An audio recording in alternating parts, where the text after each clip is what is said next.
So this was supposed to be a video about Monster Hunter Wilds, and honestly, I have no good excuse for why it's not ready yet, except for, well, personal issues. But you know how that is. I've always got something to complain about. There's always something going on with my kids or my wife or something. It's ridiculous. They don't need to leave me alone so I can get to getting you more videos about video games, because in the end, that's what's really important. So while I haven't finished Monster Hunter Wilds yet, I have finished another game that I think you'll also be interested in. It's a game called The Zebra Man. Now, I picked it up on the Nintendo Switch for $14.99 last week, and it was a very interesting game. There is a lot to go over, and I have to be very careful in this video because it's a very mature game. Like, have you ever heard one of those stories where somebody does a whole bunch of, like, hallucinogenic drugs and, like, slaughters a bunch of people or their family or whatever, and then they wake up and they didn't even know anything happened? Yeah, it's that kind of game. Its gore is more unsettling than, like, a Mortal Kombat, where it's just kind of silly gore. But anyway, please hit the like and subscribe button. Let's get into this, talk about this game, The Zebra Man, because it's also not just disturbing, okay? To be fair, it's also kind of funny. In fact, it's really funny. It teeters on two different lines. One, disturbingly weird and gory and unsettling, and then really kind of funny and hilarious. It's arguably homage to some of the grindhouse films from like back in the 70s, 80s, I don't know. But they even said that this is supposed to be inspired by those kind of grindhouse films, while also being like a love child between Manhunt and Hotline Miami. The thing is, you probably won't notice most of it because this game is so goddamn hard. You will spend so much of your time trying to figure out how you died. It happens so quick. Most of the time it's a gun, by the way. Someone had a gun, you didn't see it, it happened really fast. It is a top-down game where, for the most part, it's punching and brutality, but it's like one punch kills. So you just have to get up close and personal and take out an enemy. There are plenty of enemies all the way around. You're trying to escape a prison, a very secured prison.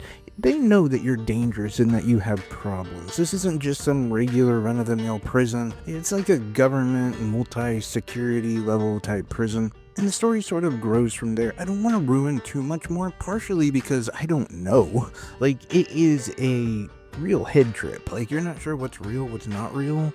There's also some very interesting thing that happened, and all of it is compacted into like about an hour and a half long game. So giving away too much of the story, might as well just give you the spoilers of it. So I'm not going to do that. But I will say that the game itself is, like I said, incredibly frustratingly hard, but there is a bit of redemption because as fast as you die is as quick as you come back.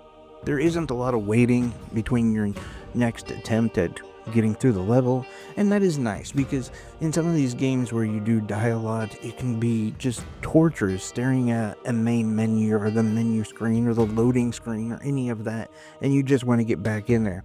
But this does also have a few other things about it. Like, for instance, you do get a rage mode. So if you kill enough people, you will get this like zebra rage going, and you're pretty much invincible for about 10 to 15 seconds, and for some encounters you actually want to use that as a strategy, because there are some areas in certain levels where there's just guys with guns. You can't get past them. One shot, you're dead. You might have 3 hearts, quote unquote, but one bullet will take them all out. So you want to get that zebra rage going and then head down there with it flowing, so you're pretty much indestructible and you can take them out quickly. Also, I don't know if it's called Zebra Rage, I just sort of made that up, I forgot what it's called, but you're a zebra, you're a man, you got rage, you know, we'll make that work. But I will say too, the art style is really cool, I really dig it. It's very different, it's a very, very, very, very different game. The pixel art in it is great, so much of the environment and just the whole setting around it, it's like, it could either be like super low budget or incredibly creative. You know what I'm saying? There are some people who are going to hate this game, and mainly because the difficulty, but also the head trippiness of it and the violence, but just how weird it is and how it tells the story. All of these things are divisive. This is definitely one of those games that I would say look it up, watch the trailers, watch gameplay, see all that stuff before you commit to it, because it's one that, again, I think some people absolutely love, some people absolutely hate. If you like Hotline Miami, if you like those really difficult, quick reaction style games, then you probably will like it. Also, if you like playing Russian roulette and doing LSD, you'll probably like it. I'm kidding. Don't do any of that. Nima does not advocate for drugs or Russian roulette, or really Russians, honestly. No, I'm kidding. I'm just joking. I love you. But no, this game is just, it's very weird. That's all I can say. It's $15, which is, in my opinion, kind of a small investment for what you get. But if you don't like it, it's gonna piss you off. Again, I like it, so that's why I don't mind it. Yes, frustrated, irritated, and you're like, just why won't you just kill like you're supposed to kill? Why do you just keep missing or keep getting hit by the bullet? All those things happen, but it's so quick and so fast, and yet it turns into like a puzzle more than it does anything else, at least for me.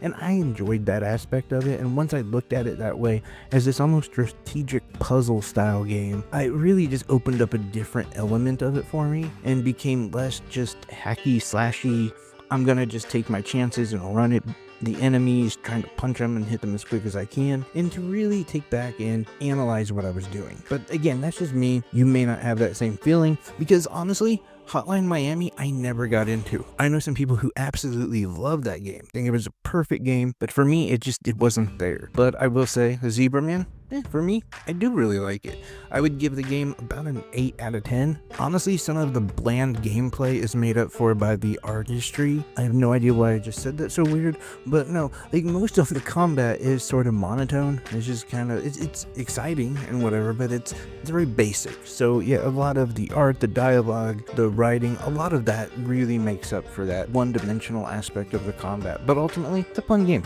Again, I really like it. I think anyone should check it out if they're interested, but if this is something that you're totally not into, this isn't going to be the one that welcomes you into those style of games. Hey, also though, if you are one of those people who really like these style of games, maybe let us know down below how to get into them. Like, what path did you take? Like, what was the things that you've done to really open up that world for you? Like I said, for me, it was looking at it like a strategy puzzle style thing, and that was really what kind of made it click for me. But, you know, that would be cool just to share with the class, and anything and everything you got, actually, I really appreciate.